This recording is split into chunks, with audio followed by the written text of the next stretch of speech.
Media మిత్రులకు నమస్కారం, తెలంగాణ ప్రజలకు కూడా నమస్కారం. ఈరోజు మనం హైదరాబాద్ కార్యాలయం ముందు ఉన్నాం. చెరువుల పరిరక్షణ పేరుతోని, మూసి సుందరీకరణ పేరుతోని ఈరోజు వేలాది గృహాలు మరి కూలగొట్టడం జరిగింది. మరి చాలా మంది ఈరోజు కూలిపోయిన ఇండ్లకు పేద మధ్య తరగతి వాళ్ళు ఈరోజు ఈఎంఐలు కడతా ఉన్నారు. వచ్చే రోజులలో వాళ్ళ జీతాలకి ఎందుకు కట్ అవుతున్నాయి, మా దగ్గర పైసలు ఎందుకు పోతున్నాయి ఎవరే అర్థం కాని పరిస్థితి. చాలా మంది మా ఇండ్లు బఫర్ జోన్లో మేము కట్టలేదు అని చెప్పిండ్రు, మా ఇల్లు FTL లేదు అని చెప్పిండ్రు. ఎందుకంటే మాకు రిజిస్ట్రేషన్ చేసిండ్రు అన్నారు. రిజిస్ట్రేషన్ చేసేటప్పుడు అందులో ఒకవేళ FTL ఉన్న బఫర్ జోన్ ఉన్న అలా చూపెడుతుంది కాబట్టి అవి లేవు కాబట్టి అవి చూపించినాయి అని చాలా మంది చెప్పిండ్రు. చాలా మంది ఈ రోజు అవన్నీ చూసే మున్సిపాలిటీ మాకు పర్మిషన్ ఇచ్చిండ్రు అని చెప్పిండ్రు. అవన్నీ చూసిన తర్వాత రేరా వాళ్ళు కూడా మాకు పర్మిషన్లు ఇచ్చిందని చెప్పిండ్రు. ఈ రోజు అన్ని కూడా వాళ్ళు రూల్స్ అండ్ రెగ్యులేషన్ అంతా కంప్లీట్ చేసినాక మరి బ్యాంకుల యొక్క లీగల్ టీమ్ డాక్యుమెంట్స్ అన్ని చూసి సాటిస్ఫై అయినాక వాళ్ళకి 50 లక్షలు ₹1 కోటి వాళ్ళకి లోన్లు ఇవ్వడం జరిగింది.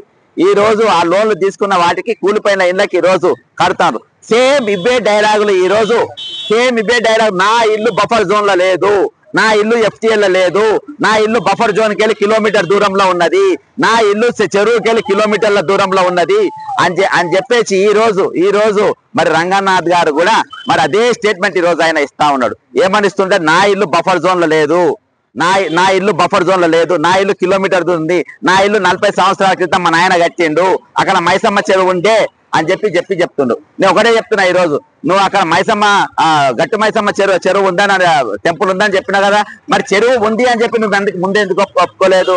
అలా చెరువు ఉందని నువ్వు ఎందుకు చెప్పలేదు? ఫస్ట్ ప్రక్షాళన అనేది నీ ఇంటికి మొదలయ్యేది ఉండే కదా. నా ఇల్లు అక్కడ ఏది ఫలానా కృష్ణకాంత్ పార్క్ దగ్గర యూసుఫ్ కూడా పెద్ద చెరువు ఉండే అని ఈ రోజు పెద్ద మీడియా వాళ్ళు మాకు ఎప్పుడో తెలుసు, అక్కడ గాడులా కాస్తున్నాయి. ఇన్ని రోజులు ఏం చెప్పలే పెద్ద మీడియా వాళ్ళు? రాత్రి స్టోరీలు వేసిండు కదా, ఎవరో సోషల్ మీడియా వాడంట కమిషనర్ గారి ఇల్లు బఫర్ జోన్ లో ఉందని చెప్పిందంట, ఇది లేదని చెప్పి కమిషనర్ గారు స్టేట్మెంట్ ఇచ్చిందని చెప్తారు. అరే మీరు ఎవరు ఏ సోషల్ మీడియా యాక్టివిటీస్ ఇది బయట పెట్టిన పేరు తెలియకుండా మీరేం జర్నలిస్టులా? మీరేం జర్నలిస్టులు? నేను బాజాప్తా అక్కడ చెరువు దగ్గర పోయి కృష్ణకాంత్ పార్క్ చెరువు దగ్గర ముందు కూర్చొని అక్కడ నిలబడి ఇది బఫర్ జోన్ లో ఉన్నది, ఇది కృష్ణకాంత్ చెరువు, ఈ కృష్ణకాంత్ పార్కు ముందు చెరువు ఉండే దాదాపు 150 ఎకరాల పైన చెరువు ఉండే, ఇక్కడికి వెళ్ళి రోజు ఉన్నటువంటి మధురా నగర్ ఇదంతా కూడా అందులో కట్టినయే. మరి అక్కడికి వెళ్ళి నోటీసులు ఎందుకు ఇవ్వలేదు? ఆడ చెరువు కృష్ణకాంత్ పార్క్ చెరువుకు ఈ రోజు ఇది చెరువులో ఉందని ఎందుకు చెప్పలేదు మీరు? అర్థమైందా? అంటే పేదోళ్ళకు మధ్య తరగతి ఒక న్యాయము, గొప్పలకు ఒక న్యాయము, బ్యూరోక్రసీకి ఒక న్యాయము, రాజకీయ నాయకులు ఒక న్యాయము, తిరుపతి రెడ్డికి ఒక న్యాయము, రంగనాథ్ రాజు గారికి ఒక న్యాయమా? చట్టం అందరికి ఒకటి కాదా? న్యాయం అందరికి ఒకటి కాదా? ఈ రోజు ఎందుకోసం మరి మీరు చట్టాలు చేసుకున్నారు? ఇప్పుడు అంట 1000 ఇండ్లు కూలగొట్టి అందరు నిరస్థాయిలు అయిపోయిన తర్వాత వాళ్ళ జేబులోకి వెళ్ళి ఈఎంఐలు ఎందుకు కట్ అవుతున్నా తెలియకుండా పరిస్థితుల్లో ఈ రోజు అంట పర్మిషన్ ఉన్న ఇండ్లు మేము కూలగొట్టమంట. మరి కూలగొట్టిన ఇండ్లకి ఏంది? వాటి రక్షణ ఏంటి? వాటి ఈఎంఐలు ఎవరు కట్టాలి? వాటి పైసలు ఎవరు కట్టాలి? నిరాశ్రయులైన వాళ్ళకి వాళ్ళ కింద ఎవరు ఇవ్వాలి? ఈరోజు రూల్స్ ఇష్టం వచ్చినట్టు మాట్లాడుకుంటారా? మూసిరెడ్డి మాట వింటే ఒక 420 గాని మాట విని ఈ రోజు మీరు ఇన్ని ఇండ్లు కూలగొట్టిండ్రు. రూల్ అంటే రూలే ఉండాలి. సెక్రటరియట్ బఫర్ జోన్ లో ఉంటే బఫర్ జోన్ లోనే ఉండి కూలగొట్టాలంటే. హైడ్రా ఆఫీస్ బఫర్ జోన్ లో ఉంది, హైడ్రా ఆఫీస్ బఫర్ జోన్ లో ఉంటే కూలగొట్టాలి. రూల్ ఈజ్ రూల్ అంటే రూలే. మనిషికో రూలు, మాటకో రూలు, క్షణానికో రూల్ మారేది కాదు రూల్ అంటే.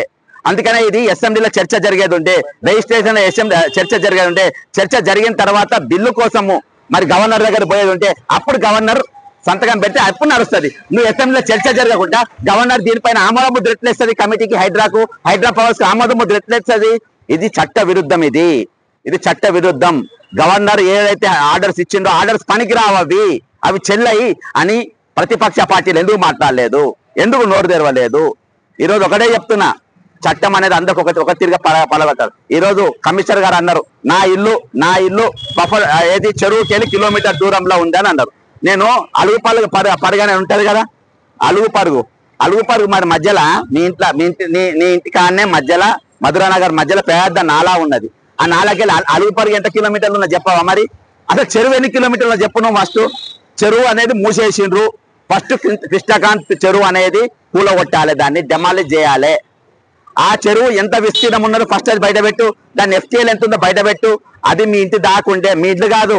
ఈ రోజు రంగనాథ్ గారి ఇంటి అవతల వరకు చెరువు ఉండే, అది ఆ చెరువు కబ్జా చేసి మైసమ్మ టెంపుల్, కట్టు మైసమ్మ టెంపుల్ దాకా తీసుకొని వచ్చి కట్టు మైసమ్మ టెంపుల్ దగ్గర అది ఆపిండ్రు, అక్కడికి వెళ్ళి మొత్తం అమ్మిండ్రు.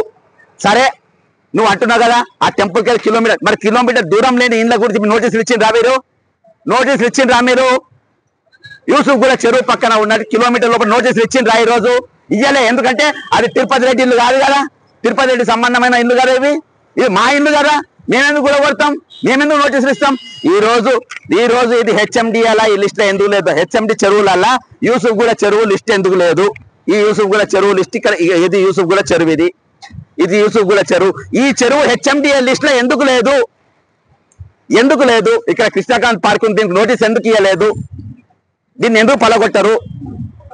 ఇటువంటి ఎందుకు చెరువులు ఇయ్యలే?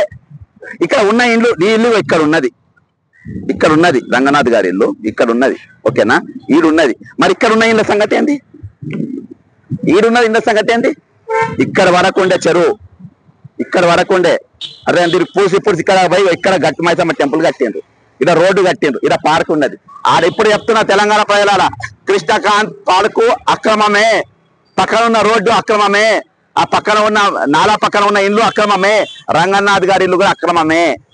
మీడియాని తీసుకపోయి అక్కడ ఎవరో సోషల్ యాక్టివిటీస్, ఎవరో సోషల్ మీడియా చెప్పలే, బక్కా జెడ్సన్, సన్న బక్కా జెడ్సన్ ఇది బయట పెట్టిండు. ఈ రోజు నష్టపరిహారం అయినది ఈఎంఐలు ఎవరైతే బ్యాంకులలో నష్టపోయిన వాళ్ళందరూ ఈఎంలు ప్రభుత్వం కట్టాలి. ఎఫ్టిఐ కంపన్సేషన్ ఫండ్ అనేది సపరేట్ గా బయటికి తీయాలి.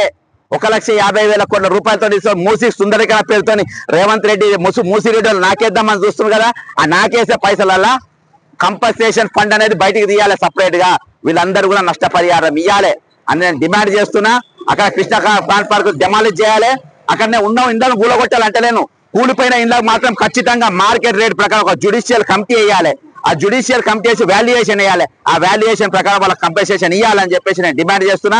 100% రంగనాథ్ గారు మీ ఇల్లు బఫర్ జోన్ లోనే ఉన్నది. ఇక ఇప్పుడే నీకు నీ ఆఫీసర్ ఖైదం ఇచ్చిన, మీరు రూల్ అంటే రూల్ లెక్క మాట్లాడదాం, రూల్ కాదనంటే. ఈరోజు హైడ్రా మున్సిపల్ చట్టాన్ని ఉల్లంఘించి ఓవర్కమ్ చేసింది, పంచాయత్ చట్టాన్ని ఓవర్కమ్ చేసింది. ఈరోజు ఏదైతే అన్ని ఉల్లంఘనలు జరిగి ఈరోజు వాళ్ళు ఒక డిఫరెంట్ గా వాళ్ళు పనిచేయడం జరిగింది. ఈరోజు చట్టాన్ని ఇష్టం వచ్చినా మార్చుకుంటూ పోయింది.